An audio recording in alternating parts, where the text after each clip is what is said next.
Hola, buenos días. Esto es Radio Nueva Era, emitiendo desde Internet en el horario aproximadamente habitual, de 11:15 de la mañana a 12:45 del mediodía.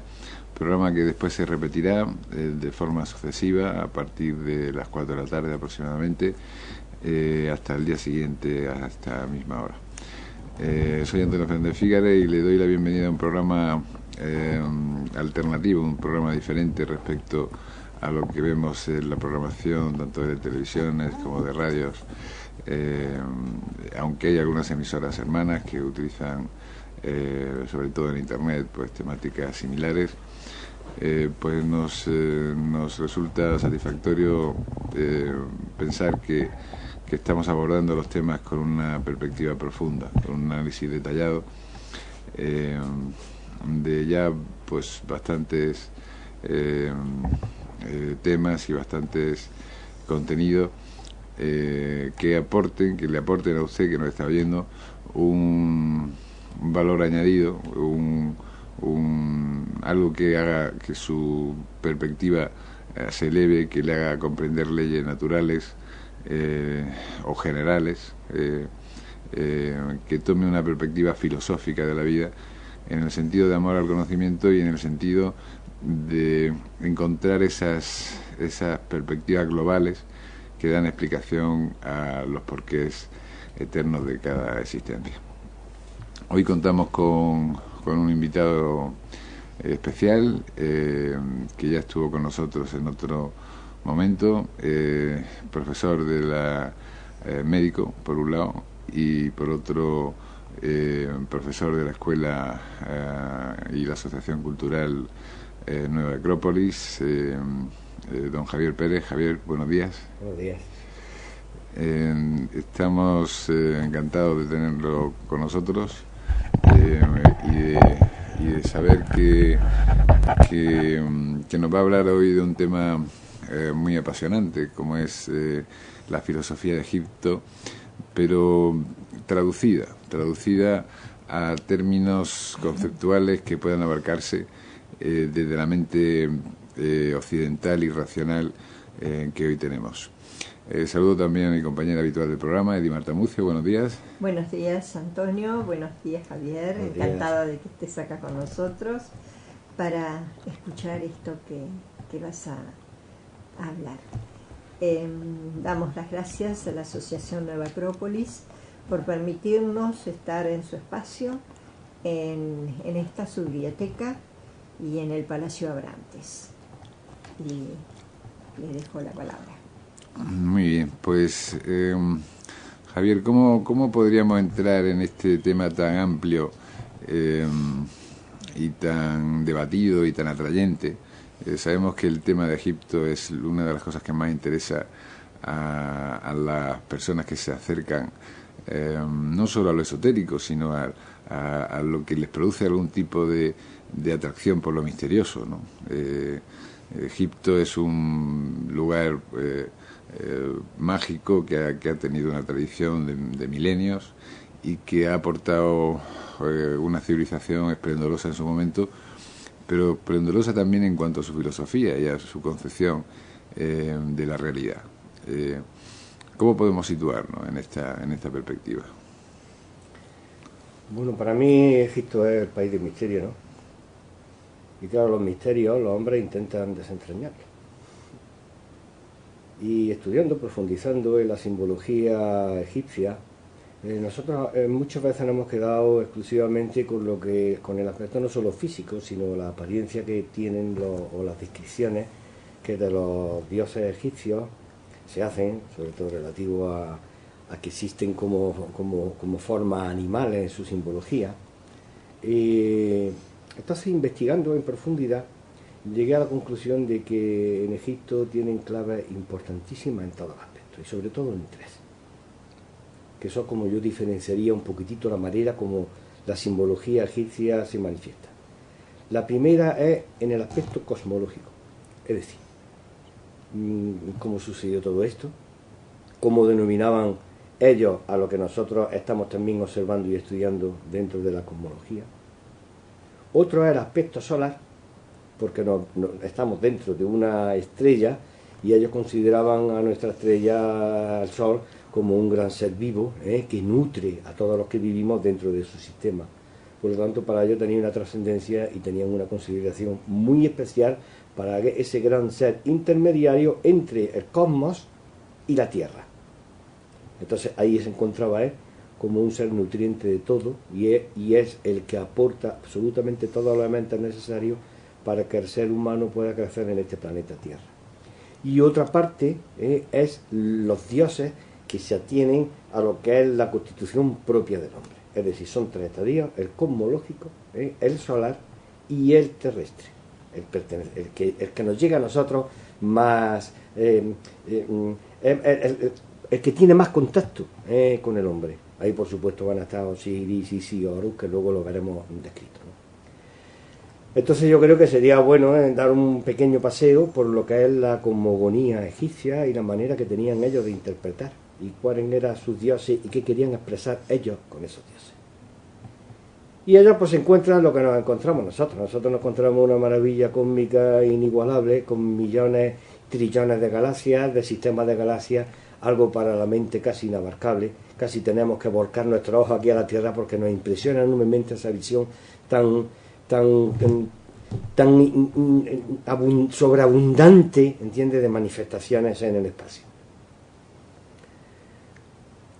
Nuestras propias investigaciones a través de la ciencia nos hace dar hasta el siglo pasado, bueno, pues todo era un sistema creado por un gran ser que nosotros no conocíamos, pero bueno, en su investigación en la ciencia se da cuenta de que efectivamente de que las galaxias están en expansión y que esto tuvo que tener un comienzo, y que ese comienzo ahora las tareas más modernas, y prácticamente no vamos a decir que sean absolutamente ciertas, pero son las más favorables a que eso sea cierto, sería la conformación de un Big Bang, del Big Bang.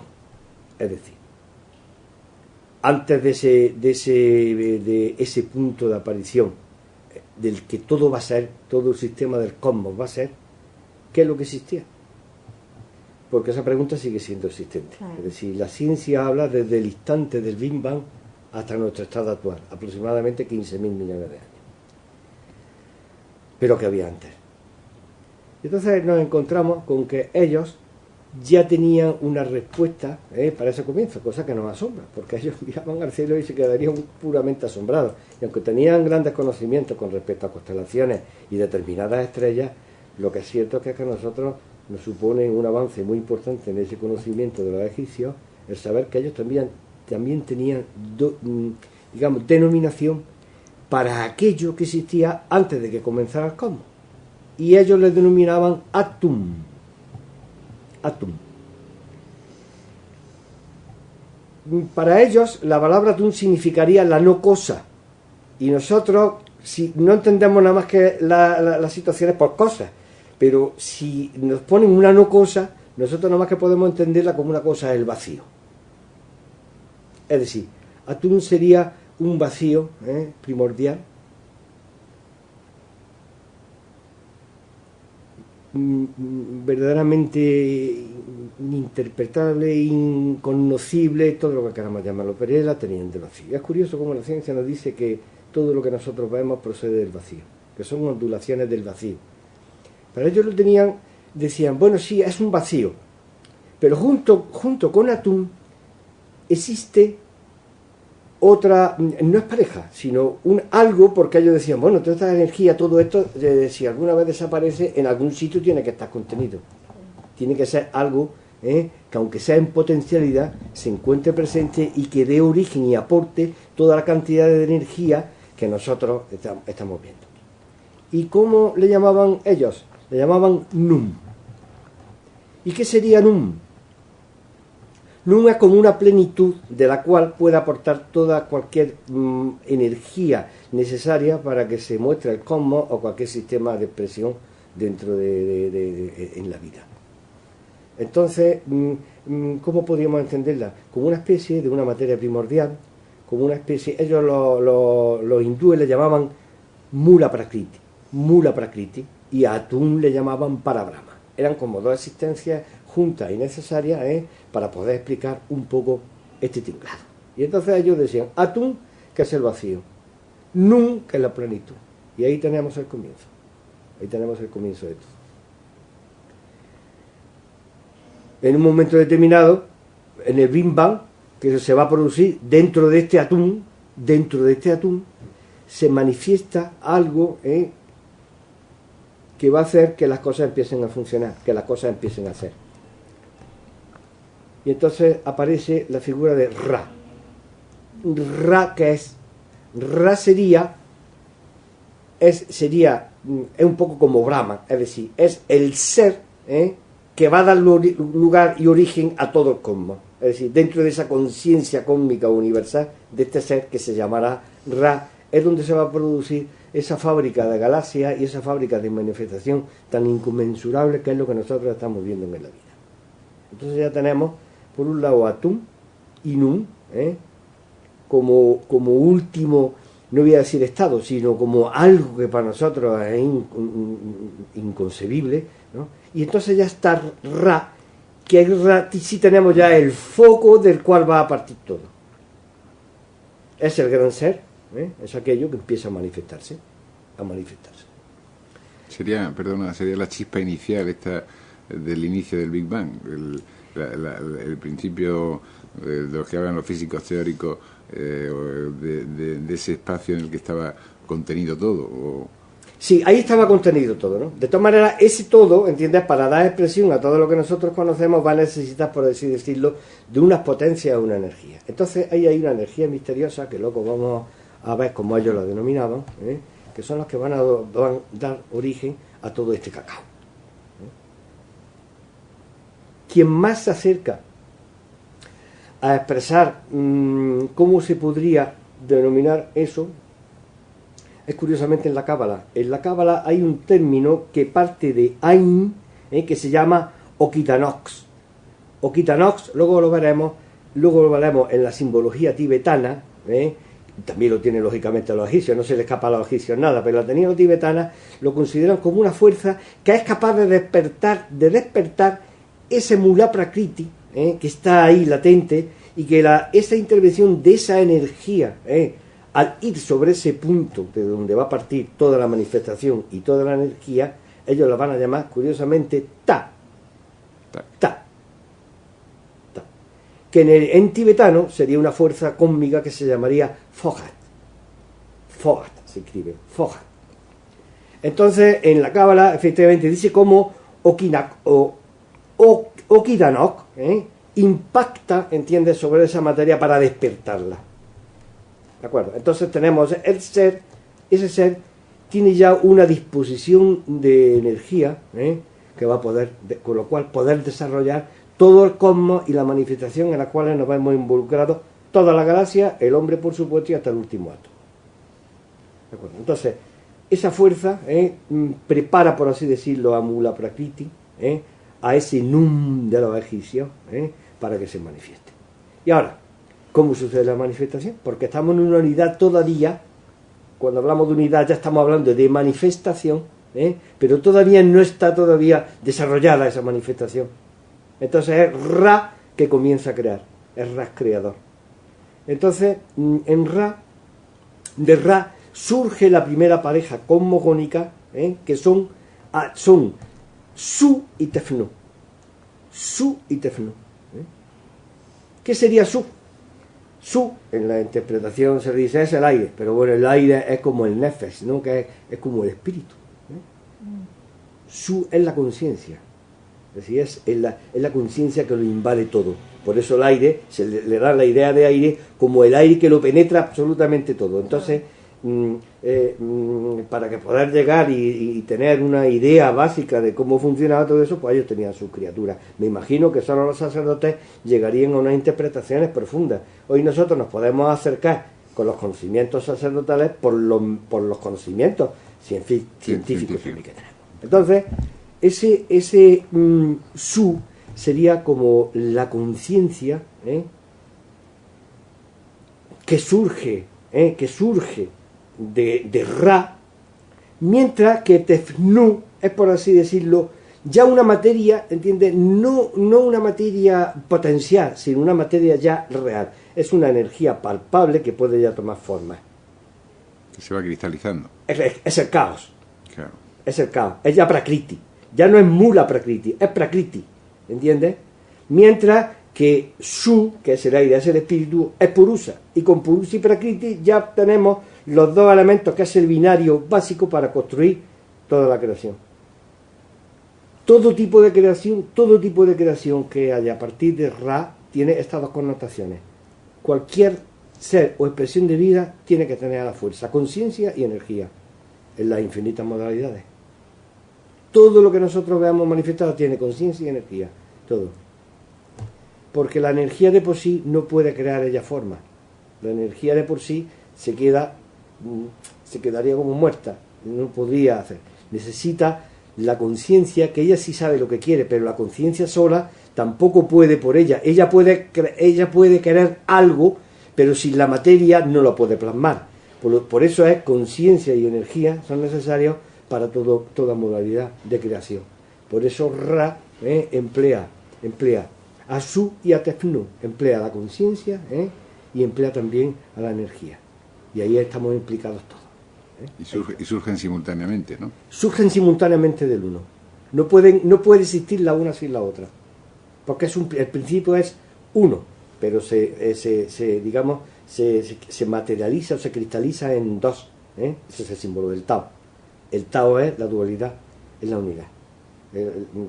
Lo tenemos todo. Entonces hemos dicho que era Purusa y Prakriti, para entenderlo, y también está el caos de los griegos, y el Theos, que sería, por así decirlo, el pensamiento divino o conciencia divina, que hace que al aplicarse sobre la conciencia, sobre la energía, dé origen a todas las cosas.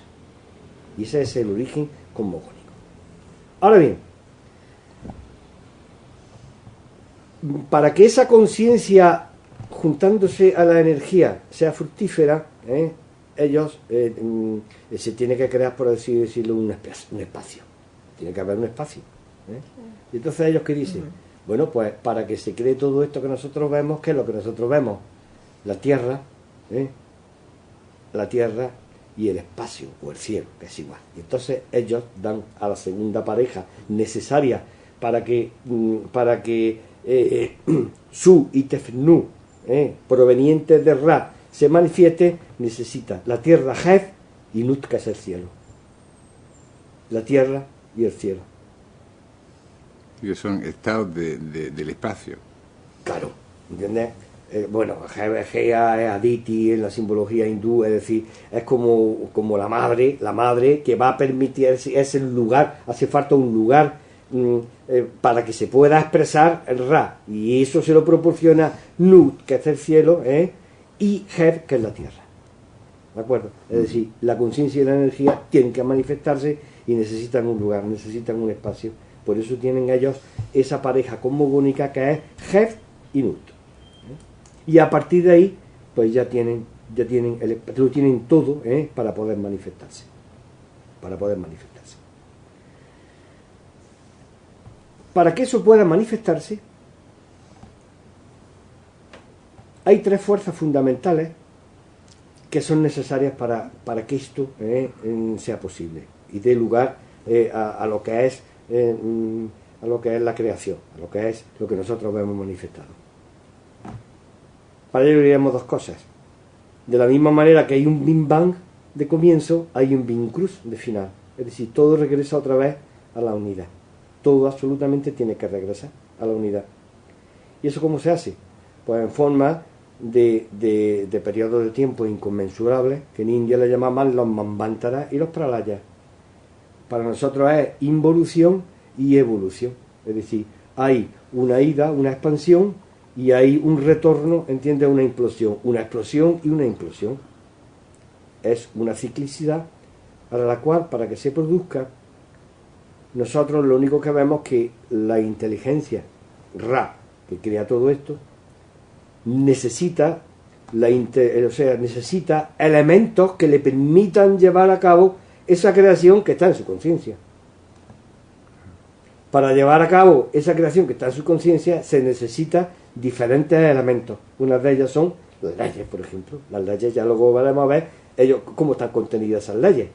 Leyes que obligan a toda la manifestación a seguirse. Crean un orden. Crean un orden, que luego lo veremos representado. ¿Quién representa el orden? Porque vamos a ir haciéndolo un poquitito para abajo. Pero crean un orden. Ese orden ya implica leyes. Es decir, leyes que van a regir, que todos sabemos cómo están en equivalión. Son las grandes 7 leyes universales que rigen absolutamente toda la creación. La ley del ritmo, la ley de la polaridad, la ley de causa-efecto, están todas, ¿no? Pero vamos a seguir el orden. Para que toda esta manifestación en Ra fructifique, necesita de 3 figuras de dioses muy especiales en la cosmogonía, digamos, egipcia. Uno de ellos lo hemos dicho antes. Uno de ellos es Ta. ¿Qué es Ta? Ta es, por así decirlo, es una energía que es la que le va a permitir a Ra despertar no solo de Mula Prakriti, el que se haga Prakriti, sino llamar a Prakriti, que es la energía, diversificarla, despertarla y hacer que en toda la vida se exprese de cualquier manera posible, en todos los planos de existencia, visible e invisible. Es decir, esta energía va a despertar, en nuestro caso vamos a ver pues toda la energía, van a despertar la energía de los átomos, la energía de las células, la energía electromagnética, la energía de la gravedad. Es decir, va a permitir esa energía dar origen a todos los fenómenos electromagnéticos que nosotros conocemos dentro de la manifestación. Dentro de la manifestación. Todo lo despierta. Nosotros cuando manejamos energía, estamos manejando energía Ta.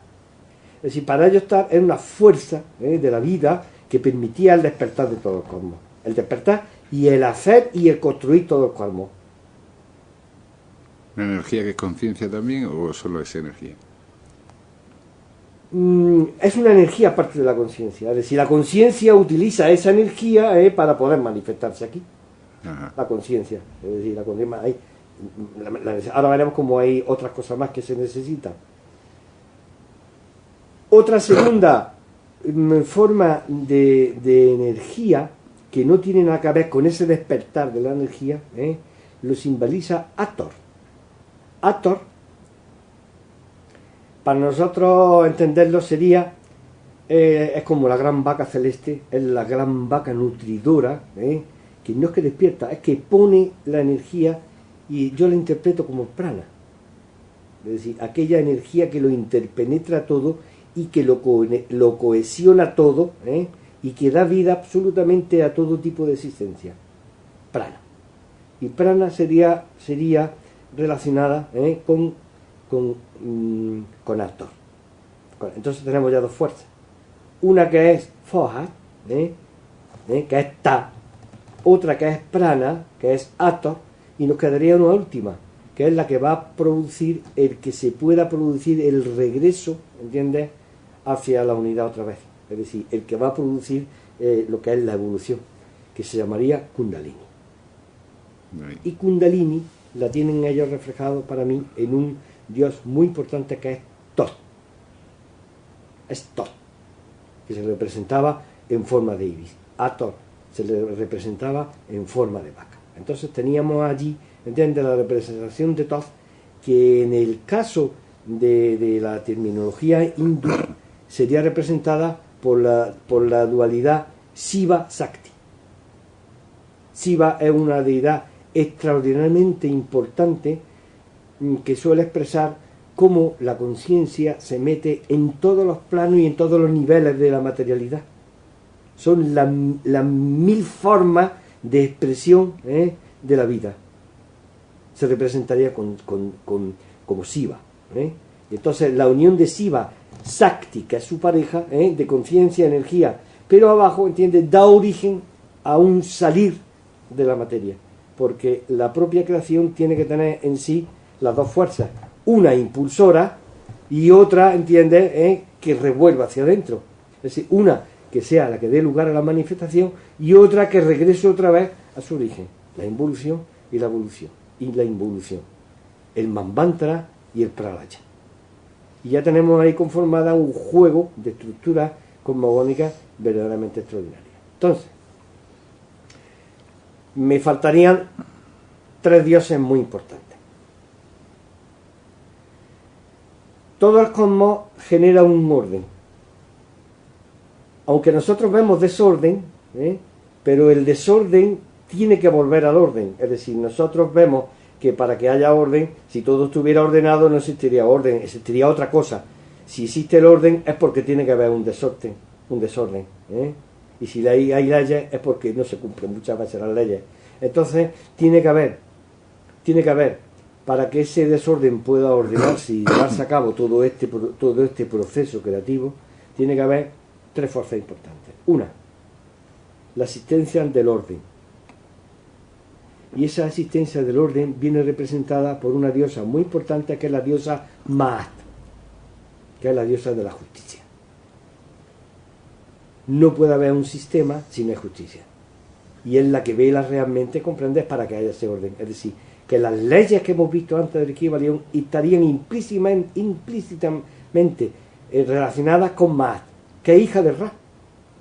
Es decir, en la mente de Ra está Maat, como un sello que se imprime dentro de la creación para que las leyes y el orden puedan existir, porque si no esto sería ingobernable. Que de alguna forma inherente a la propia manifestación. Efectivamente, esto los hindúes lo llamaban el Dharma. Es decir, toda creación lleva implícito un Dharma, un orden o una justicia que impresa en la manifestación lleva de regreso, lleva otra vez de regreso a Ra, a la unidad. Pero claro, la unidad, ¿entiendes? Cuando se diferencia en dualidad todos los efectos. Entonces, la justicia existe porque hay injusticia. El odio existe porque existe amor. Son dependientes ambos. Porque todo, a final de cuentas, es una dualidad. Y esa dualidad o binario es lo que da origen a todo. Entonces, claro, el orden es el foco que lleva a toda la estructura a buscar otra vez su origen. Y ese orden cósmico impreso en leyes es más. Pero claro, dice, bueno, y cuando uno sale del desorden, cuando uno está en el desorden, ¿quién pone aquí orden? Porque más representa el orden, pero no se implica en el desorden, porque es el orden. Tiene que haber alguien que se implique con el desorden para hacer que ese desorden vuelva al orden. Si más orden, no puede haber. Entonces, hay una diosa muy importante que se llama Sekhmet, que representa un poquitito como el destino que hace que todo vaya al orden. En la simbología hindú la encontramos como el karma. El karma. Ve toda la estructura como va organizándose para que eso llegue aquí tenemos, falta un dios ya importante que no tiene que luego lo veremos porque es muy interesante, que es Anubis. Anubis tiene un papel muy cercano al hombre y es una figura muy misteriosa. Cuando vemos ahora el mito siriano, que está relacionado con la estructura de los dioses relativa al hombre, ya veremos cómo él aparece, porque sale de una relación entre Isis entre Osiris y Neftis, y Anubis pues es un dios psicopómpico, está representado por un chacal y que tiene una importancia hacia el hombre de tal manera que es aquel que nos va a llevar después de la muerte ante el tribunal de Osiris, que luego lo podemos ver si queréis. Es decir, juega un papel muy importante y muy cercano al hombre, porque además es un valedor y un vigilante del hombre. Una especie de guía. Es una especie de guía, porque hay, según las tradiciones que están en más de alguna cultura, de la misma manera que un niño tiene unos padres, la humanidad niña también tiene, de cierto modo, unos padres. Es decir, esto ha nacido de algo, ¿no? Y entonces dicen que hay estrellas padres de nuestra propia estrella, ¿no? Es decir, hay sol de soles, hay como hermanos mayores, que se encargan en la vigilancia de las estrellas y en la vigilancia de los planetas, para que todo dentro de la estructura de conciencia solar vaya bien. Entonces Anubis se le relacionaba con una estrella, que era la estrella Sirio, que se encontraba curiosamente en la constelación de Gran Khan. De ahí la expresión de Anubis como un perro, de Gran Khan, ¿no? Entonces dicen ciertas tradiciones que serían un poco como nuestros hermanos mayores que velan por el futuro de la humanidad.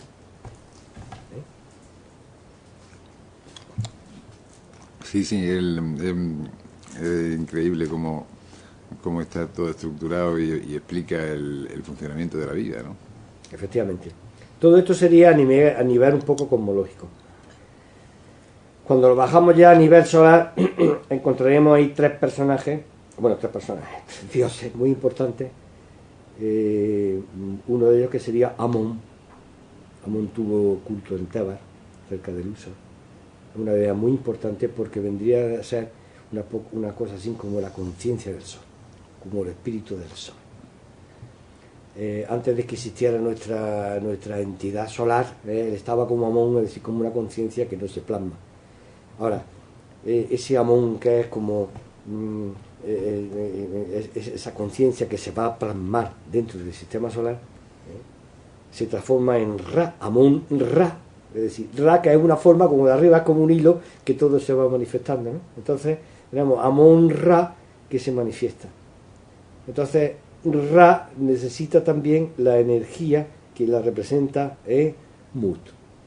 Y de la consecuencia de la energía entre Amón y Mut, Amón Ra y Mut, surge con Su. Siempre es lo mismo, conciencia y energía. Y ahí ya tenemos el sistema solar plasmado. Pero todo eso tiene que llegar al hombre. ¿Y al hombre cómo llega? Pues llega con los dioses más queridos, porque estos que hemos explicado eran casi no llegaban al pueblo. Me imagino que eso se daría dentro de las cofradías secretas, de lo que es las escuelas sacerdotales, donde allí se tendrían unos conocimientos cosmogónicos. Pero esto no llegaba al pueblo, porque eran, por así decirlo, muy abstractos. No llegaban al pueblo. Al pueblo había que dárselo mucho más mascado. ¿Entiendes? Que no es nada más que bajar de arriba para plasmarlo abajo. Ahora veremos cómo es más de lo mismo, pero ya no tan complejo de asumir. Porque claro, ahí nosotros sí que sabemos con las modernas técnicas, sabemos que efectivamente existe un Big Bang y un Big Crunch, pero un pueblo tú entonces, ¿qué le ibas a decir? No lo podías tú saber que existían esas cosas. Si esos conocimientos venían de India hacia Egipto, ya tenían en India los modelos, que es lo que hemos estado hablando. Tenían para Brahma, Mula Prakriti, tenían Brahma, tenían todos los modelos, Vishnu, tenían Shiva, ¿no? Y entonces, pues posiblemente ellos tuvieran que darle al pueblo más mascadas las cosas. Entonces al pueblo solo llevaban unas deidades fundamentales, que eran los hijos de Heb y de Nut. Los hijos del cielo y la tierra eran Osiris, Isis, Set y Neftis. Y estos sí llegaban al pueblo. Entonces, para poder entenderlo un poquitito, no sería malo que entráramos en saber un poquitito del mito siriano, es decir, cómo se produce ese mito, ese casamiento, ¿no? Porque estos dioses son hermanos en el nacimiento, ambos son hermanos, y qué significan cada uno de ellos dentro del contexto de la mitología y de la simbología, que sí se hace ya llegar al pueblo, es más sencilla al pueblo, y todos los rituales religiosos de la religión egipcia iban conformados en relación a estos cuatro grandes dioses, a Osiris, Isis, Set y Neftis. Es increíble que pudieran encontrar una explicación a lo que sabe la física y la matemática en la actualidad, ¿no? O sea, que tuvieran una interpretación del cosmos del devenir de la energía y de la conciencia en aquella época, sin aparentes conocimientos técnicos ni científicos, ¿no? Bueno, eso sería mucho decir, porque los conocimientos técnicos que llegaron a tener los egipcios debieron de ser verdaderamente desbordantes. Porque hoy construir una pirámide es casi imposible. Sí, eso ciertamente. Es decir, los conocimientos arquitectónicos que nosotros sepamos implicaban que debían de tener unos conocimientos muy profundos de tecnologías todavía para nosotros, ¿entiendes? Difícilmente explicables. Es decir, todavía hay grandes misterios dentro de las construcciones egipcias que nos hacen ver que bueno, que ahí veía algunas cosas de más. Cómo cortaban los bloques, ¿no? Si en aquel momento solo se conocía el bronce, que yo sepa, ¿no? Claro.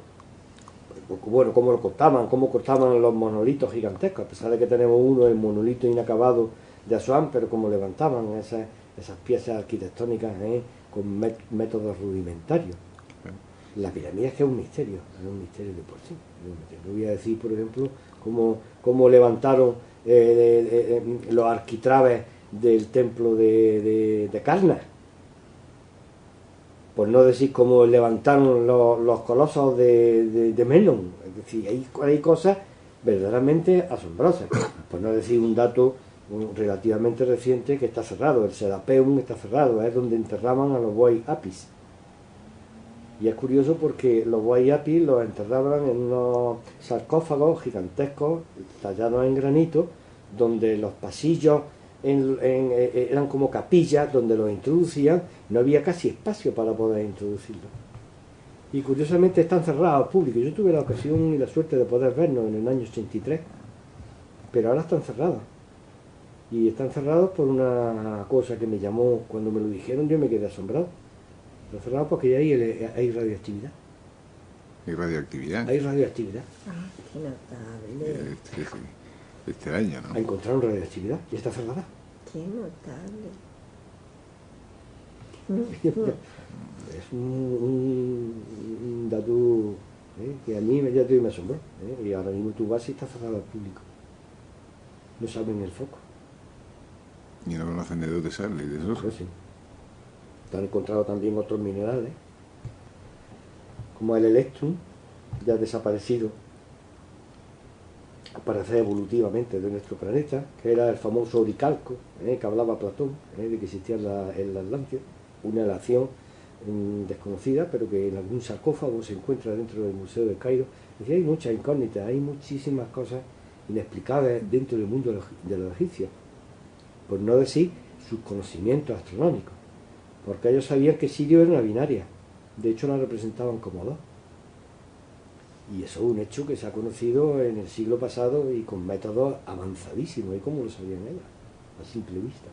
Es decir que llegaron a tener unos conocimientos muy importantes, muy importantes. Por eso es un país del misterio. Bueno, por eso estamos explicando esto, es decir, los conocimientos que a nosotros nos han llegado desde hace un siglo nos permite hoy ver los avanzados que estaban en conocimiento los egipcios. Claro, la interpretación que eran capaces de darle a toda la estructura del universo y cómo se ha producido la manifestación. Efectivamente, ellos tenían su manera de ver, que estaremos no de acuerdo, pero es una manera de interpretar lo que nosotros vemos y decir, pues mire, lo que ustedes ven es esto. Claro, pero de una manera científica y al mismo tiempo espiritual, porque de alguna forma, o sea, hay muchos científicos que hablan de la manifestación desde un punto de vista meramente físico, pero ellos aunan los dos conceptos, ¿no? Sí, ellos evidentemente de ninguna de las maneras en ese pueblo podían imaginarse que detrás de toda esta grandísima manifestación no existiera una conciencia, no existiera unos elementos que permitieran construir inteligentemente, esa conciencia construye inteligentemente todo eso. Y yo creo que es patente, por ponerlo en un caso bajando muy a lo terrestre, lo que estamos comentando. Yo vengo reflexionando últimamente que el evolucionismo de Darwin es una visión muy corta, ¿no? Porque dice, bueno, es que un pez pasa a ser terrestre, pero no pasa porque se sale del agua o porque le falta agua, porque se ahogaría. O sea, tienen que surgirle órganos para que se desarrolle en ese ámbito antes de poder hacerlo, ¿no? Claro. Bueno, ese es el famoso misterio de la vida, ¿no? Claro, que tiene que existir una conciencia que, que coordine todo ese proceso y que vaya guiando a la especie en su desarrollo, ¿no? Claro, evidentemente. Es que la misma estructura de los fractales, esas estructuras microscópicas que toman el mismo hielo, el mismo agua, si que nosotros vemos, ¿entiendes? Detrás de ello, comprende a alguien que está estructurado. Es decir, nosotros si vamos ahora a un planeta deshabitado y vemos estructuras, digamos, aquí ha habido alguien que con inteligencia ha hecho una estructura. Entonces resulta que nosotros seríamos capaces de nosotros vemos ahora el Taj Mahal en la cara oculta de la luna y diremos, aquí ha estado alguien. Claro. Porque no podemos imaginar que determinadas estructuras no sean realizadas por elementos de conciencia inteligentes. Cuando hablo yo de conciencia es algo superior a la inteligencia que usa la inteligencia, o la mente, me da igual, como queráis llamarlo. Entonces nosotros, ¿por qué? Porque vemos que hay un orden, y ese orden no nos lo puede explicar nada más que una inteligencia dentro de un caos. Si los mismos científicos dicen que existe la entropía es desorden, y todo tiende al desorden. Es más, el orden genera más entropía, porque todo vino de un caos que era la prakriti, ya lo hemos estado viendo. Entonces hay algo que realmente ordena. Y vamos, ese orden cósmico es que es una maravilla. No digamos, no hace falta irse como este planeta, que es una auténtica también preciosidad de elementos tan increíblemente manifiestos. Es decir, que es que no, cada vez los descubrimientos lo único que nos hacen es provocarnos más asombro. No nos hacen más. Es decir, si no teníamos poco, cada vez más. Cada vez más, claro. Cada vez más. Es decir, cada vez nos dicen más. Mire usted, los elementos concienciales de inteligencia no pueden sustraerse de los elementos de la energía. Me es igual, y me dicen, sí, pero esto está hecho por el azar. Bueno, pues ese azar, para mí es tan inteligente que lo considero conciencia. Me es igual. No, pero un azar en la que hay dirección, coherencia y armonía, deja de ser azar, ¿no? Claro, es como cuando el otro día leía y decía, va como el ateo, mire usted el ateo, y decía un filósofo hindú, dice, sí, el ateo, era Aurobindo, decía, un ateo perfectamente, se entiende, es Dios jugando al escondite consigo mismo. Es igual, es que al azar, vale, pero el azar tiene conciencia, el azar tiene inteligencia. Si tú lo quieres llamar azar, llámalo azar, ¿entiendes? Le llaman azar. Pero los egipcios le llamaban su.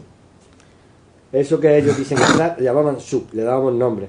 Nosotros lo llamamos conciencia y otros lo llaman azar. Me es igual. Y al final de cuentas es lo mismo. Claro. Que hay una estructura inteligente que se ha hecho y ya está. Claro, pero es que el que la materia funcione de una forma ordenada, regida por leyes, los materialistas dicen es que las leyes están implícitas en la propia materia. Pero bueno, si están implícitas, alguien la ha tenido que poner, ¿no? O una conciencia o una... Claro, por eso decimos que azar me es igual como los nombres. Yo no nos vamos a pelear. Además, es más, podemos ser más abarcantes. Dar ambas como posibilidades. Es decir, es como el hecho natural de la trascendencia. Mucha gente, nosotros creemos que existe algo trascendente, algo que sobrevive lógicamente a la energía. Y eso lo creemos firmemente, que va parejo con la energía. Y eso lo creemos, comprender firmemente, ¿no? Y hay gente que lo niega perfectamente. Y yo siempre digo, yo que juego a los barajas. Yo siempre juego al puede que sí y al puede que no. Y así siempre gano. Puede que haya trascendencia, pero puede que no la haya. Entonces me tengo que hacer un mapa de las dos. De la no trascendencia y de la trascendencia. Y al tener los dos mapas, tengo la cosa segura. Si nada más que tengo un mapa, puede que me falte el otro. Y así de esta manera juego. Y entonces planifico, planifico las dos cosas. Entonces tengo el mapa de la trascendencia y el mapa de la no trascendencia. Sí, pero la no trascendencia es poco probable, ¿no? Después de todo lo que estamos viendo, ¿no? Bueno, pero hay desarrollos intelectuales que para mí me merecen el máximo respeto, los cuales ellos, ¿entiendes?, están en su postura tomasiana, de que yo nada más que lo que veo y lo que palpo me parece perfecto. Pero nada más que tienen un mapa de eso. Nada más que tienen un mapa de la energía, no tienen un mapa de la trascendencia. Claro. Yo si hay o si no hay, comprender, como tengo para los dos ganos. Claro. Juego aventajista, es decir, prefiero tener un mapa de uno y de otro, porque tampoco yo puedo asegurar ni poner la mano en el fuego que no haya nada. Puede que haya algo, como no lo puedo probar tampoco, ellos tampoco lo pueden probar. Ellos no pueden probar que no existe la trascendencia. Dirán, bueno, ahora es que tú es el que tienes que probar la trascendencia, por eso no hago el mapa. Y me pongo en las dos situaciones, en el que haya, o en el que no haya. Y al ponerme en esas dos situaciones siempre gano. Claro, tienes la espalda cubierta. Siempre tengo la espalda cubierta, con la una y con la otra. Pase lo que pase. Claro, y además pongo en marcha un desarrollo cerebral completo, de un hemisferio y del otro. Que eso está muy de actualidad ahora, ¿no? Recientemente he visto un vídeo de una reunión de chamanes en la que el chamán hablaba de que eso era muy importante, ¿no? Que se practicara el desarrollo de los dos hemisferios, ¿no? Claro. Es una reunión que ha habido en Barcelona y en la conferencia pues cuenta que es necesario, porque Occidente está claro que ha desarrollado más el izquierdo, el racional, y ahora los déficits que se están produciendo yo creo que provienen de la falta de utilización del intuitivo. Claro, eso es decir, vamos a dar la hipertrofia de un cerebro sobre otro origina dos elementos curiosos. Uno, un excesivo materialismo, y otro, una excesiva religiosidad, que no se opone a la razón. Y entonces tenemos tenemos la estructura de pensamiento tomasiana, de lo que yo no veo, no me lo creo, ¿no? Y por otro lado tenemos la otra que origina fanatismo religioso, porque no opone los elementos racionales del izquierdo. Entonces lo ideal es armonizar ambos hemisferios. Si solo desarrolla uno, en cierto modo es un descerebrado. Por eso nosotros estamos viendo mucho descerebrado en el mundo, de un lado y de otro. Claro. Vemos muchos fanáticos y de eso tenemos ya experiencia, incluso en carne cercana, y del otro igual. Entonces hace falta un poco de equilibrio para que ambos cerebros se puedan desarrollar armónicamente. Pero esto se está estableciendo también, ¿no cree?, en el conflicto entre lo masculino y lo femenino, que es tan flagrante últimamente. ¿No será por esa falta de desarrollo de la parte intuitiva, que sea capaz de buscar un canal de comunicación, un mayor entendimiento, claro, la parte intuitiva que la desarrolla el cerebro derecho, la parte intuitiva. La parte racional la desarrolla el izquierdo. Hay que armonizarlo. Hay una escala. Eso que es interesantísimo, eso es que llevaría también, poder analizarlo, llevaría un poquitito poder hacerlo. Sí me interesaría llegar un poquitito a la parte de la religión egipcia, que tiene que ver con las deidades de la formación de Osiris, Isis, y cómo se conforma, ¿no? Y qué representa cada uno. ¿Qué representa Osiris? ¿Qué representa? Porque nosotros lo vemos fuera de nosotros, pero eso hay que integrarle dentro de uno porque pertenecen al hombre. Es decir, en cierto modo estos dioses no son dioses que permanezcan fuera del ámbito humano, sino que se estructuran dentro de cada uno de nosotros. Eso es lo importante. Y son fuerzas míticas, ¿no? Claro, ahora las vamos a ver enseguida. Vamos a explicar un poquitito el mito siriano, el mito siriano, y luego veremos un poquitito el significado de cada uno de ellos y cómo casa. Muy bien. Cuentan que que reina Osiris, que ha venido a Egipto para establecer un núcleo civilizatorio en el que reine pues el que en el que haya justicia, en el que haya paz, es decir, en el que haya armonía y que haya un verdadero foco civilizatorio que dé origen a una vivencia importante como pueblo. Entonces, en su labor logra que Egipto sea, esté, digamos, como en el mito arturiano, como si hubiera una Arcadia feliz, como si hubiera una civilización feliz. ¿Por qué? Porque estamos hablando de plano en el que Osiris reina, y Osiris, ¿qué representa? Osiris representa la conciencia elevada, la conciencia divina en el hombre y en toda la expresión civilizatoria. Es decir, por eso reina Arturo, reina Osiris, y entonces hay la paz, hay la felicidad. Camelot funciona a la misma maravilla, porque Osiris, que representa esa conciencia divina, rige en ese momento esa civilización, está en Egipto, por lo tanto es feliz. Entonces, como va todo bien, Osiris decide marcharse para llevar esa manera de ser, de conciencia, a otros pueblos y a otras tierras del planeta. Y entonces Osiris tiene una contraparte, que es Set. ¿Qué es lo que hace Set? Set, no tanto envidioso, sino deseando fomentar él su propia acción, decide que eso no puede seguir así. Decide que no puede seguir así. ¿Eso qué significa?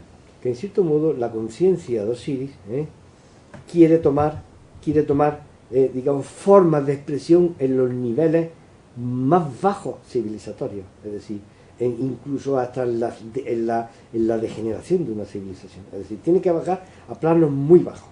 Es decir, por eso Osiris tiene su contraparte, que es Set. Es decir, quiere materializar la vida, quiere meter a la conciencia en los planos materiales más bajos. Por eso Set está casado con Nefti, que es la energía más baja, mientras que Osiris está casado con Isis, que son las energías más altas. Y siendo hermanos, se casan, porque toda manifestación de vida hemos visto que lleva la conciencia y la energía. Entonces el reinado de Osiris es perfecto. ¿Y entonces qué es lo que sucede? Set quiere que las cosas no vayan como dice Osiris, sino que vayan como dice él. Y entonces decide con otros 72 secuaces, decide que tiene que dar un golpe de timón a eso. Entonces tienen que hacer algo para que el reino de Osiris termine. Entonces lo que hacen es que le toman la sombra de Osiris, le toman la medida. Entonces construyen un sarcófago de maderas preciosas, de madera bellísimo, a la medida de Osiris. Entonces deciden organizar una gran fiesta en honor de Osiris, que ha regresado en su viaje para ver cómo va la cosa. Y entonces en esa fiesta todos los confabulados y que había allí pues saben de qué va la cosa, y entonces van entrando todos en el sarcófago, pero a ninguno le viene bien, hasta que llega Osiris y le viene a la medida. Y entonces justo cuando está probándose el sarcófago y está dentro del sarcófago, lo cierran, lo sellan con plomo, que este es un símbolo muy importante porque es el símbolo de lo más material. Es decir, como Osiris lo meten en un sarcófago, es decir, como la conciencia elevada la meten en un sarcófago con plomo, que es el signo de la más materialidad. Como queriendo decir, Osiris, tiene que llegar hasta la última expresión de la materia para poder manifestarse. Lo meten en un sarcófago y lo echan al Nilo. Entonces el sarcófago va por el Nilo hasta que sale del delta y llega a las costas de Fenicia, a Biblos, donde allí hay el tamarisco, que es un arbusto que llega a tomar un árbol, el tamarisco, llega allí a un tamarisco, entonces el tamarisco digamos, crece, abarca el sarcófago de Osiris y hace como un gigantesco árbol. El rey de Biblos se entera de que existe un árbol de ese tamaño desconocido, entonces lo corta y lo hace un pilar dentro de su palacio.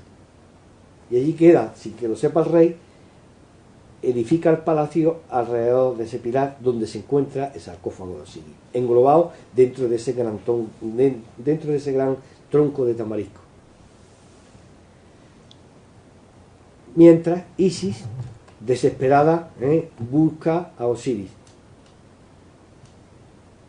Busca por todos lados hasta que, llegando al delta, hay unos niños que le dicen que ha salido por un brazo del delta y que se ha ido hacia el mar.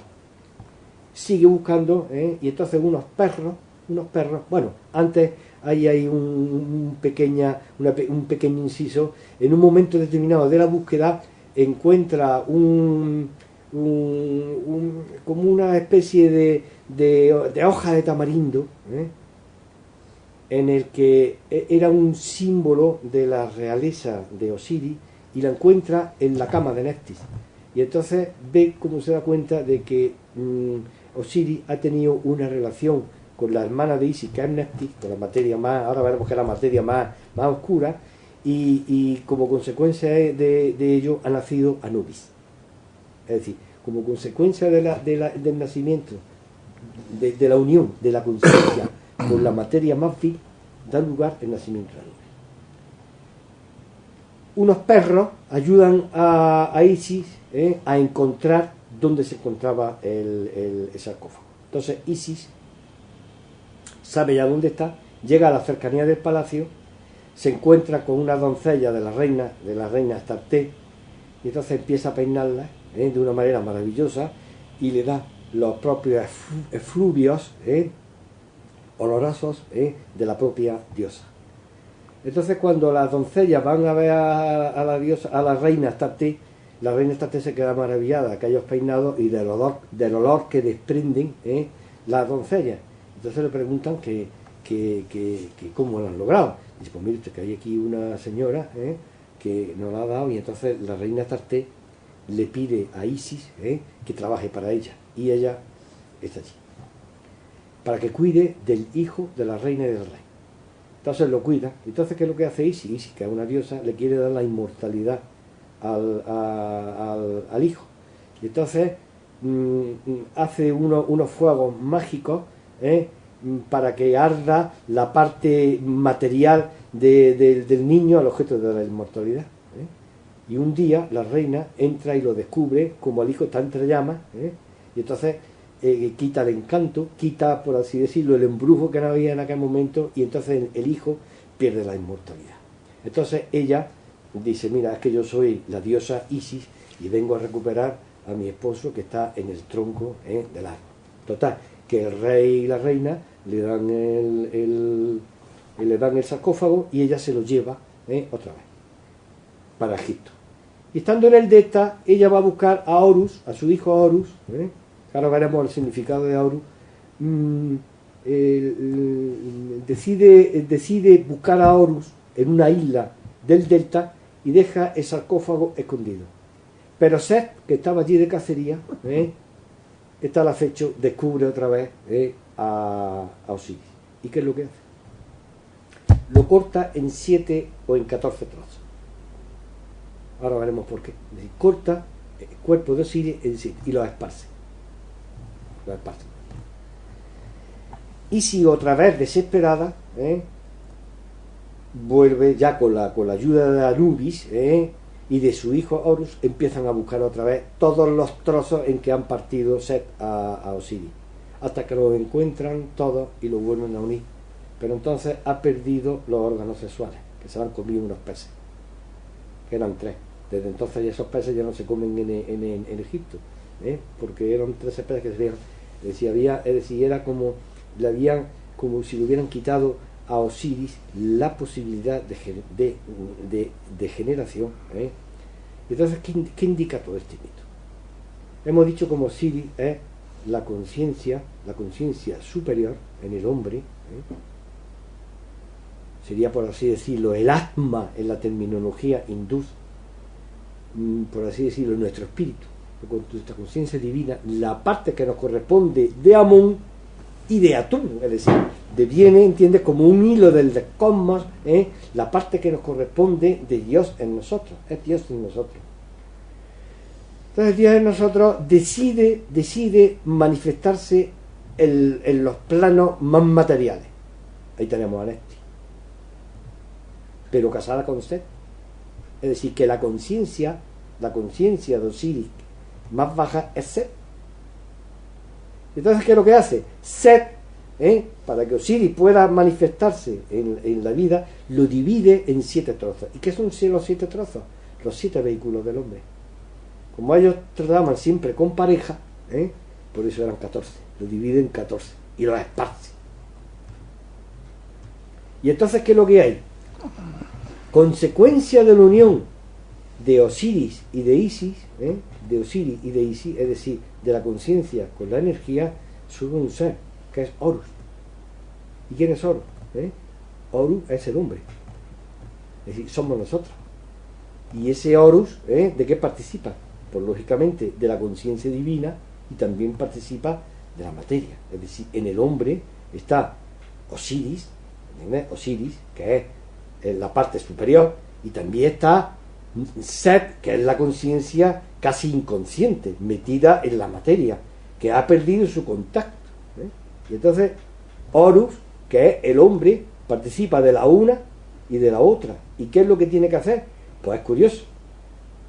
Se inicia una lucha a muerte entre Horus y Set. Es decir, entre el hombre que sabe ya de su conciencia superior y su conciencia inferior, que es Set. Como consecuencia de esas luchas terribles, Horus va a perder un ojo, que es el ojo de Horus, que es el símbolo precisamente de la evidencia superior, de la que se da en aquel hombre que está buscando su propio destino. El destino de Horus, ¿cuál es? La osirificación, es volver y regresar otra vez a su estado primitivo de Osiris. Es decir, el hombre se tiene que osirificar, tiene que buscar. ¿Y cómo lo hace? Pues como decía, a través de la madre, a través de Isis. Lo hace a través de Isis, de la madre. Entonces, a través de Isis, ¿cómo y por qué? Porque Isis lógicamente es la energía que se manifiesta, y a través de nosotros, de donde la conciencia se ha metido. Entonces, Isis es la guía. Isis es la que nos desvela sus secretos, porque Isis es la energía también superior. Entonces Horus es aquel dios que va buscando, es un dios hombre, ¿no? Es aquel que va buscando su destino, es el héroe, es el Arjuna, está en todas las mitologías, es el Lancelot, es decir, es aquel caballero que está buscando un poquitito, ¿entiendes? El héroe que está buscándose a sí mismo, está buscándose lo que uno es para encontrarlo, ¿no? De hecho, eso está simbolizado también en el tribunal de Osiris, ante el cual nos vemos todos. Es decir, todos, antes o después, dirigidos por Anubis, que es un testigo, nos vamos a ver ante el tribunal, ante Osiris, Y entonces, en ese, digamos, en esa simbología que ellos expresaban, aquello que nos sucede después de la muerte, pues efectivamente había un juicio. Y ese juicio era ante Osiris. Había las dos diosas, la Isis y Nefti, representando la dualidad. Está Thoth, que es el escribiente, es el que anota las acciones, y está Maat, que es la justicia, y la balanza del pesaje. Entonces Anubis acompaña a la persona que muere ante el tribunal, porque se va a llevar a cabo el pesaje del corazón en la sala de la verdad justicia. Entonces, ¿qué es lo que se hace? Se coge el corazón, representado muchas veces en un pequeño frasquito, el corazón de la persona que muere, y se pone en la balanza. Y allí en la balanza se pone también la pluma de Maat. Si el tarrito, que es el símbolo también en cierto modo de nuestras acciones, pesa más que la pluma, pues debajo de la balanza hay una especie de monstruo que tiene cabeza de cocodrilo, cuerpo de hipopótamo, en fin, que se llama Ammet. Entonces, si el frasco pesa más que la pluma, Ammet traga a la persona esa. Es decir, es como si la devolviera otra vez a un origen, hasta que alguna vez el frasco de las acciones pese igual que la pluma. Entonces esa persona se ha osirificado, se ha hecho uno ya con Osiris, ha alcanzado la conciencia divina que a todo el mundo le espera, la conciencia superior. Ese sería un poquito más o menos dentro del tiempo para explicar un poquitito esos dioses tan queridos de los egipcios. El camino de la bondad, pero también de la sabiduría, ¿no? El que sugiere toda esta tradición egipcia que hay que aprender para llegar a ese estado de conciencia pleno, ¿no? Efectivamente. Es que la energía superior siempre está casada con la conciencia superior, por eso es a través de Isis, porque no es a través de Osiris, porque Osiris espera, es decir, Osiris nos espera arriba, él no baja, pero a través de Isis, que es la manifestación, ¿entiendes?, más elevada de la energía, es de la conciencia, del casamiento de la conciencia con la energía, nosotros vamos a través de ella. Por eso desvelamos a Isis, es decir, se habla de Isis velada, sí, para que Isis en cierto modo representa también la sabiduría de la vida, ¿no? Entonces hay que descubrirla, esos secretos que ellos poseen, que posee Isis, que posee también Osiris. Entonces se hace a través de ella. Pero hay un secreto muy importante: son infinitos velos. Nosotros a través de los velos vemos una imagen en el que no nos dice nada, pero sabemos que hay una imagen. Entonces nosotros vamos quitándole velos, porque estamos metidos en la materia, le vamos quitando velos a la materia, pero a la vez que vamos viendo un poco cada vez más clara a la diosa, vamos desvelando, porque le vamos poniendo los velos que dejamos atrás. Es decir, que cuando uno se encuentre de cara a la diosa, eso significa que atrás está velada todo el camino que hemos recorrido, que es el camino de la inmersión de la conciencia en la materia más burda. Estamos hablando de la conciencia pasional, estamos hablando de las pasiones, estamos hablando del instinto, estamos hablando de los elementos constitutivos que están en nosotros, y que son los que más tenemos muchas veces desarrollados. El elemento más bajo, ese elemento del deseo, entiende, irrefrenable, es el de las pasiones sin fin, es el de la materia por la materia, es la percepción de la materia, y eso no es ni bueno ni malo, es una experiencia de Osiris en nosotros. Pero nosotros tenemos que saber que somos Osiris y saber que somos Horus. Ese es el problema, que es que no, todavía la gente ni se ha enterado de la misa a la mitad. Seguimos teniendo las experiencias en estos planos tan rudos, tan materiales, tan físicos, ¿no? Y falla de principio la conciencia de uno mismo, ¿no? Claro, esa es la pregunta fundamental del hombre. El hombre lo que tiene que descubrir es la famosa pregunta: ¿qué soy yo? Claro. ¿Qué soy yo? Es decir, ¿qué soy yo? Esa es la meta, ¿no? Perdón. Aunque no se lo verá, con tiempo descubrirá que sí, pero bueno, mientras tanto que siga como ser. Sí, identificarse con ser, identificarse con un cuerpo, con unas limitaciones, con una falta de perspectiva, ¿no? Claro, pero ya se encarga la diosa Sekhmet, ¿entiendes?, de asustar un poquitito que el hombre busque, porque son las leyes, es decir, es la aplicación de las leyes, ¿entiendes?, porque esto tiene que revertirse. Afortunadamente, antes o después todos nos vamos a ver en el mismo sitio de donde partimos. No hay infiernos eternos, ni hay, no, todo el mundo antes o después se tiene que ver. Pero eso pasa como los estudiantes, que no es igual terminar el curso con matrícula de honor que con aprobado. Claro. Y no igual y aprobado con ayuda, Y no igual terminar la carrera en 4 años, en 5, que en 7 o en 15, ¿no? Claro, no es igual. Se termina, pero no es igual. El sufrimiento que lleva implícito el más tiempo está claro que es muy, muy perjudicial, ¿no? Es curioso porque pues, surge una doble visión, ¿no? Por un lado una implicación en el mundo y por otro lado una salida de él, ¿no? Efectivamente, sí. Nosotros estamos aquí porque nuestra conciencia superior entiende lo querido. Está teniendo las miles de experiencias y aventuras. Hasta que descubres que efectivamente que esas experiencias y aventuras, que ya está bien de experiencias y aventuras, y que tiene que haber algunas formas, ¿entiendes?, diferentes de evitar también un mundo, porque este mundo también es un mundo de placer y de mucho sufrimiento. Y se sufre, y hay algo que también que se sufre, ¿no? Y es la propia ignorancia, el no saber muchas cosas, el no darnos muchas respuestas, el no poder plantearnos y tener ideas claras de esto, de qué va. Sí, y que además que en el fondo todo es efímero, ¿no? El otro día leía un correo que hablaba de que Buda utilizaba un término para definir que todo acaba en dirka, que el dirka es desilusión. Y además de desilusión, que todo es humo. Entonces nos aferramos a un humo que no existe, son las cosas muy pasajeras, todo termina. Por eso es la búsqueda, ¿no? Claro, la búsqueda es ¿desde dónde nació todo esto? No empezamos en atún.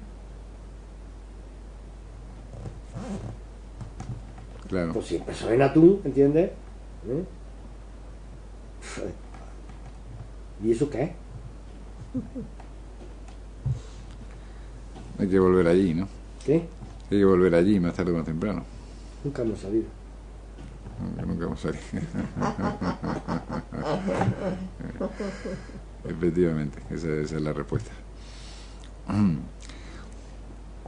Es impresionante, ¿no?, ver esta cosmogonía y cómo desde aspectos tan generales y tan amplios y perspectivas tan pormenorizadas por otro lado, lleva a una explicación psicológica final, ¿no? Primero es conceptualista y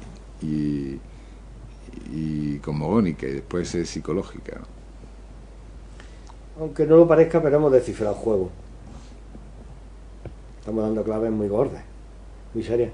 Bueno, hay mucha gente, ya lo hemos hablado antes, mucha gente, pues bueno, pues no le llamará la atención esto. De hecho, habrán cerrado y habrán pasado a ponerse, pues yo que sé, otro tema, las 40 principales, cosas que me parece muy respetable y muy bien, ¿no? Pero al que haya aguantado, pues verá que hay muchos planteamientos importantes en la vida, que no son los 40 principales. Sí. Los 40 principales es un señuelo. Sí, bueno, son entretenimientos, ¿no? Entretenimiento, claro. Yo creo que como el fútbol o como otras tantas Como cosas. Fútbol, como todo. Todo es entretenimiento. Pero un entretenimiento que impide llegar. Porque cuando estás entretenido, está implícito el que vas a algo. Si estás entretenido, es porque estás entretenido en algo que tienes que hacer. Y entonces estamos entretenidos en cosas, comprendes, que nos detienen y nos entretienen, evitando el llegar a otro lado. Esa es la palabra entretenimiento. Y que nos están haciendo perder el tiempo. Nos están haciendo, ¿entiendes? Sí. De alguna forma, ¿no? Esta es la sociedad de hoy en día, ¿no? O sea, una especie de espectáculo permanente, de apuntarse a 1000 espectáculos, pero... Es muy entretenido, además, el espectáculo, pero lo importante es ver el espectáculo, no hacerse espectáculo. No es igual estar despertador que el actor. Claro. Y además el actor se cree que el papel es el suyo y lo desempeña muy bien, estupendamente, pero no se dan cuenta de que la obra es una pura ficción.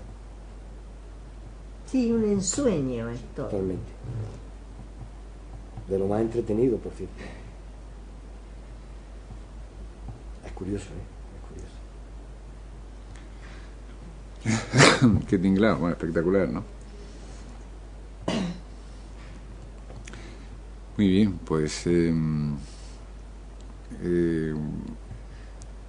sugerido otro tema que podíamos abarcar otro día, ¿no? El que has comentado tú, del planteamiento de los hemisferios cerebrales, ¿no? Que podíamos también... Podríamos mirar un poquitito, sí, se podría mirar y ver a ver cómo... Yo le llamo un poco la jaula donde cada hombre se encuentra. Y aunque él no lo sepa, no solo eso, él va a negar que esté enjaulado. Pero todos los que estamos aquí tenemos jaulas, lo único que varían son los barrotes, el material de los barrotes. Pero todos estamos enjaulados, todos. Unos tienen los barrotes muy sólidos, muy materiales, y otros los tienen a lo mejor espirituales, pero barrotes y jaulas. Y como en la caverna de Platón hay que salir.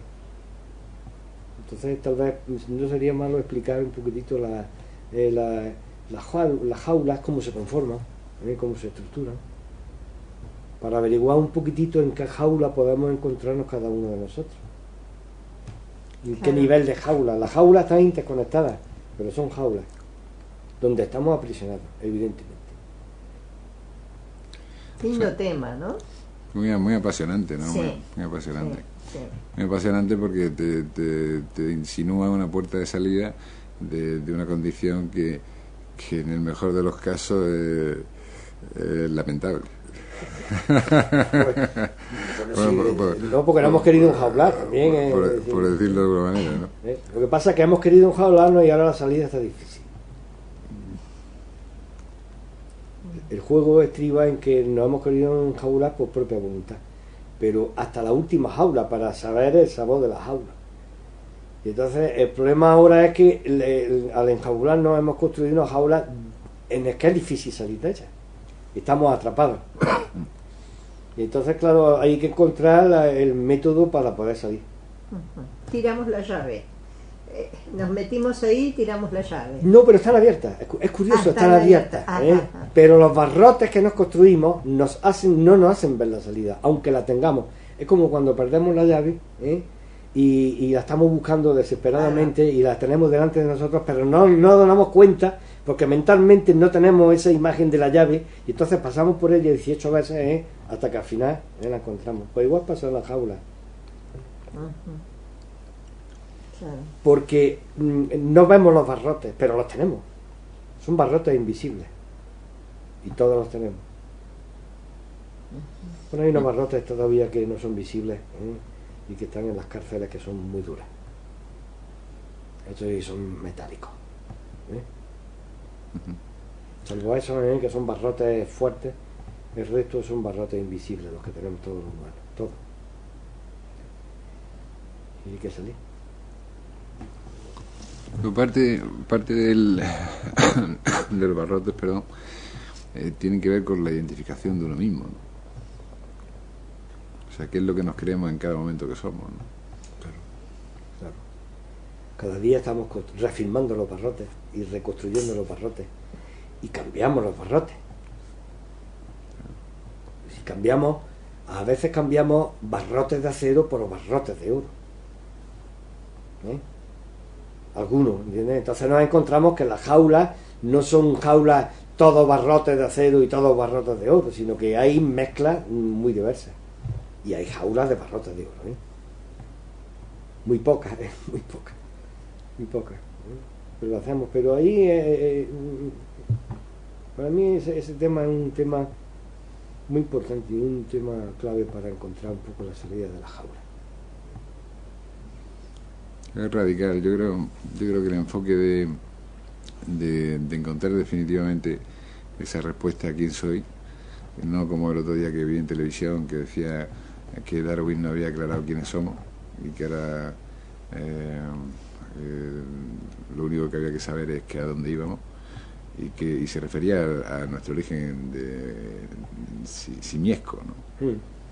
Pero es que simplificarlo eso hasta ese punto, y eso sale en un medio de comunicación que ven 4 o 5 millones de personas, ¿no? Y que ahora hace que la gente que no tiene una mínima instrucción pues se identifique con esa visión. Dice, yo soy un mono un poco avanzado, ¿no?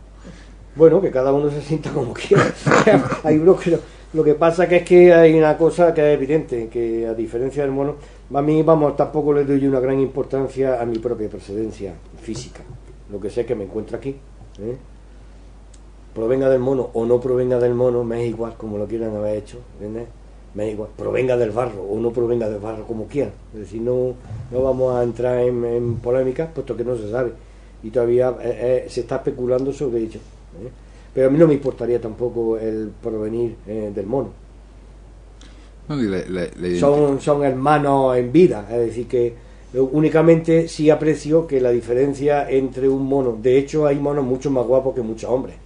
Bien, es decir, que tampoco hay que preocuparse por ello, es decir, que hay monos guapísimos, ¿entiendes? Y hombres verdaderamente que no parecen ni monos, pero bueno, más allá del aspecto físico, yo creo que es una anécdota importante para los científicos, pero la diferencia clara entre los monos y nosotros es que yo estoy hablando aquí. Claro. Y está hablando de trascendencia, y está hablando de dioses, y está hablando de muchas cosas, y todavía los monos, porque a lo mejor evolutivamente no han podido, no hacen. Pero a mí eso no me hace ser superior a ellos, nada más que en que tengo mente y tengo una potestad, y es la de preguntarme. Y la pregunta básica es, ¿y yo qué soy? Claro. ¿Y por qué pienso? ¿Y ya que soy, qué me pasa? ¿Y qué me va a pasar a mí en el futuro? ¿Y esto de qué va? Y entonces esa búsqueda, que la veremos en las jaulas, porque están construidas ahí, hace que nosotros queramos darnos respuesta a la vida.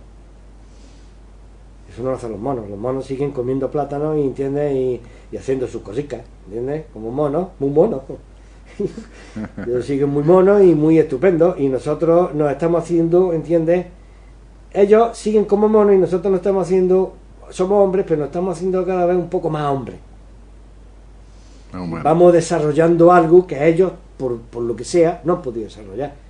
O lo que han podido desarrollar, que ya es bastante, lo han hecho en cosas casi anecdóticas. Es decir, son rasgos de inteligencia y de capacidades, comprender, pero todavía muy limitadas en comparación al humano menos humano. Es decir, al humano más parecido al mono, ¿entiendes? Tiene unas capacidades infinitamente mayores que las de un mono, ¿entiendes? El mono más evolucionado. Es decir, la barrera que hay entre un mono evolucionado y un hombre no evolucionado sigue siendo un abismo. Es decir, el mono más evolucionado y el hombre menos evolucionado, sigue habiendo ahí un abismo. Un abismo. No, porque el ser menos evolucionado, el ser humano menos evolucionado que podamos encontrar, le puede explicar muchas de las cosas que estamos hablando y después de cierto tiempo las puede entender, ¿no? Sí. Y puede recobrar una visión de sí mismo, pero eso no se lo puede hacer un mono, evidentemente, ¿no? Por mucho que le intente describir de una manera o de otra, con signos o cualquier otra manera, no puede ascender a contenidos espirituales. Yo entiendo que el origen biológico tiene poca importancia. Que el cuerpo venga de un lado o de otro, ¿qué más da? lo que importa es es interesante averiguarlo, ¿no? Pero no es trascendente. Es interesante, pero no trascendente. Hay otras cosas que son mucho más importantes de planteamiento, que es lo que estamos a decir. Es la diferencia que existe entre el ser que se hace planteamiento trascendente y el que no se lo hace. Claro. Qué cosa más curiosa. Porque tú te encuentras, ¿entiendes?, personas con un sentido de la trascendencia y con unos mapas de la trascendencia muy abigarrados y muy hechos, y que a su vez son profundamente científicos y científicos muy avanzados. Claro. Porque son capaces de... Claro, ¿qué es la diferencia entre un hombre, ¿entiendes? ¿Cuál sería la diferencia entre los hombres? Pues un hombre que tiene solo, ¿entiendes?, focalizada parte de su manera de entender la vida al elemento puramente científico y el elemento palpable, perfecto, nada más que tiene desarrollado eso. Pero es que hay mucha gente que tiene desarrollado eso y además ha desarrollado los otros planteamientos trascendentes, tiene las dos. ¿Quién lleva ventaja? Evidentemente el segundo, ¿no? Claro, el segundo, porque tiene tiene los dos sistemas, tiene los dos elementos desarrollados. Para mí eso es enormemente claro. Entonces, como el elemento trascendente está muy desarrollado a través de la filosofía y de la estructura de pensamiento, pero ya muy elaborada y todo, pues bueno, porque el que no lo quiera desarrollar, que no lo desarrolle, y ya está. Y el mono que siga sus manadas.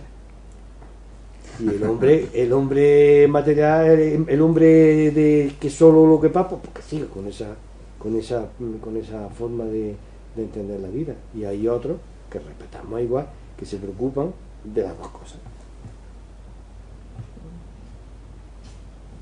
Eso es que cada uno elija. Sí, es una elección, ¿no? Una elección, claro. Respetable, tan respetable como cualquiera. Claro. Equivocada o no equivocada, no lo sabemos, pero que cada uno haga sus propios planteamientos. Yo vivo muy feliz en ambos. Vivo muy feliz en ambos. Porque me encanta meterme en los vericuetos inmensos de la ciencia y ver y enterarme de todo lo que es las estructuras cuánticas, de todo lo que es la mecánica universal, enterarme por lo que es, por las preguntas que te hacen también los científicos. A mí eso me encanta y sigo haciéndolo. Pero también me encanta navegar en los mundos de la trascendencia, en los mundos de la filosofía. Serán especulativos, maravillosamente especulativos. Serán falsos, maravillosamente falsos. Me da igual, pero los tengo. Y navego en ambos. Y eso me produce, ¿entiendes? Pues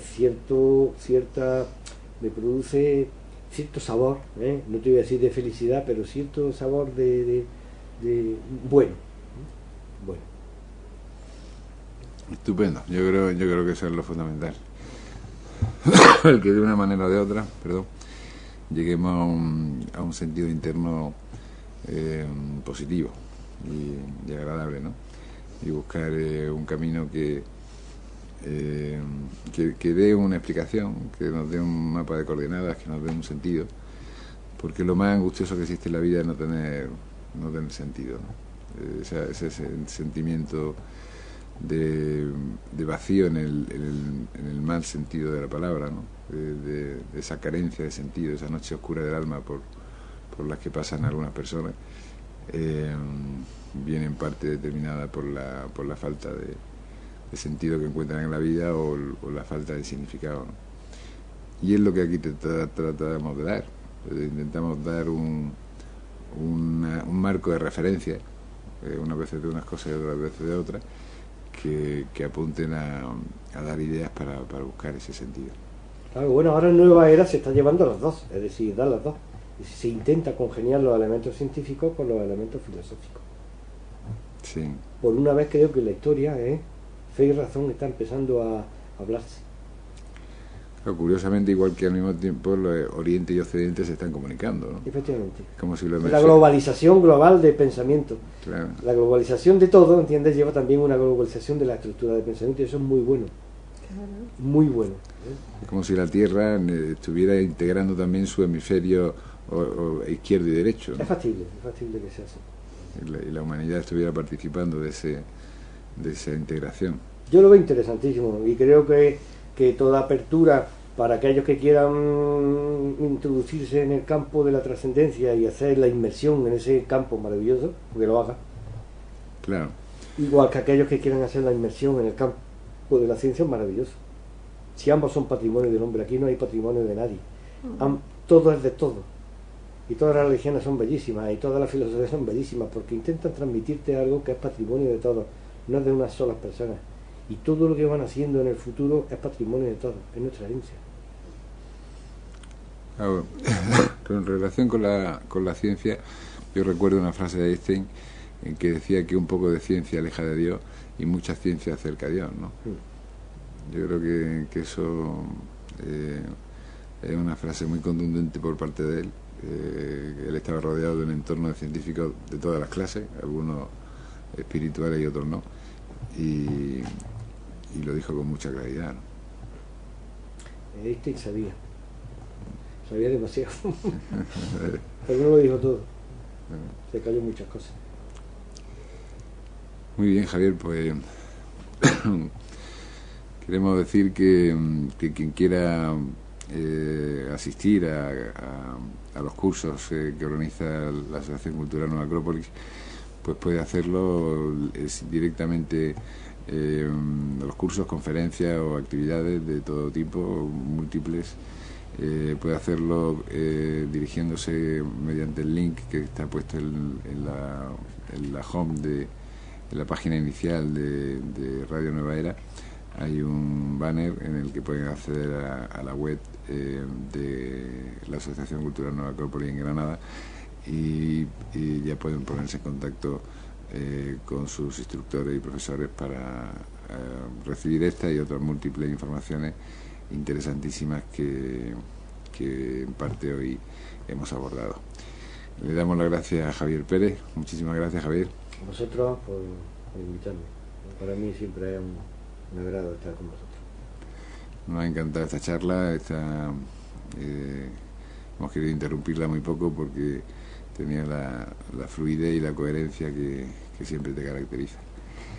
Y sin más, pues me despido de ustedes, les envío un fuerte abrazo. Espero que se acuerden de colaborar con Haití. Hay muchísimas webs de ayuda. 5 o 6 euros o 10 es muy poco para el bolsillo de cualquier persona, y para ellos puede ser algo que sea la diferencia entre la vida y la muerte. Entonces le ayudo a colaborar de una manera o de otra. Y sin más, les envío un fuerte abrazo. Soy Antonio Fernández Figueres. Yo soy Edimar Tamucio y les agradezco mucho, sobre todo a Javier, que bueno, es la primera vez que yo lo escucho y ha sido interesantísimo toda su exposición. Clara, que a mí eso es lo que me preocupa, ¿no? Que sea clara, que sea lo más entendible para todos. Así que muchísimas gracias, Javier, por estar acá con nosotros. Y a todos los oyentes les digo muchas gracias, que tengan un día hermoso y un fuerte abrazo.